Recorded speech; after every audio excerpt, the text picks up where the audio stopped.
In today's top story, Canada's forestry industry is facing one of its toughest challenges in decades. Communities built around lumber are now confronting closures, job losses, and growing uncertainty about the future. But behind the numbers and statistics are real families, real workers, and real towns holding on to hope.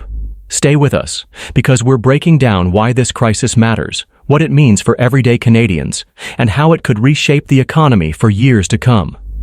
Recently, Interfor, one of North America's largest lumber producers, announced major production cuts that will affect operations across Ontario and parts of the United States.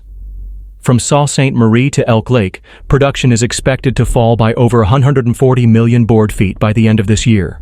Company officials cited weak housing markets, high interest rates, and global economic uncertainty as the main drivers of this slowdown. Union leaders are warning that this decision could set a troubling precedent unless new trade agreements are reached with the United States.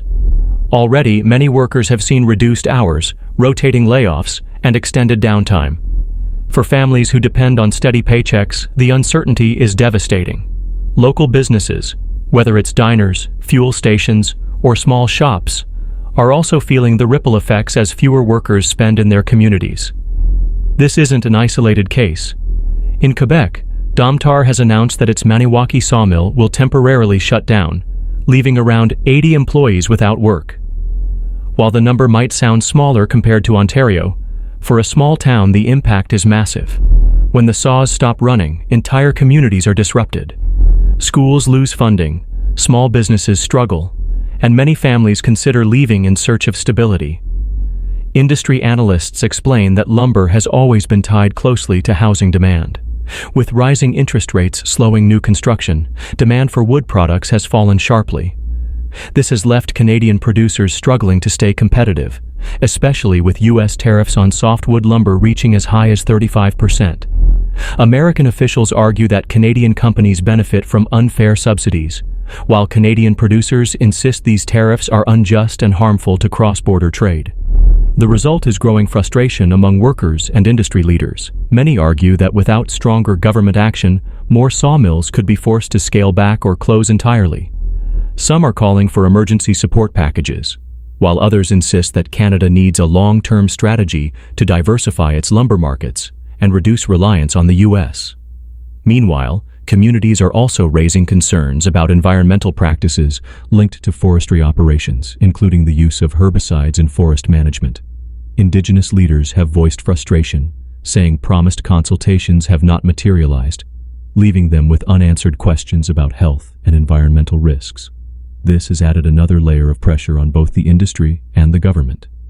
For many Canadians, the crisis in the forestry sector feels like part of a larger economic picture.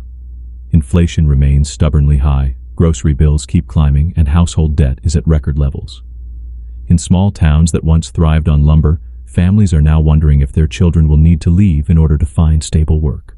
The loss of mills doesn't just impact jobs, it erodes confidence in the future. Yet, amid the uncertainty, there is resilience. Workers remain hopeful that markets will rebound, trade deals will improve, and demand for lumber will return. Communities are rallying together, supporting local businesses, and pushing for stronger leadership. Industry experts remind us that forestry has been at the heart of Canada's economy for generations. And while the current challenges are severe, the sector has bounced back before.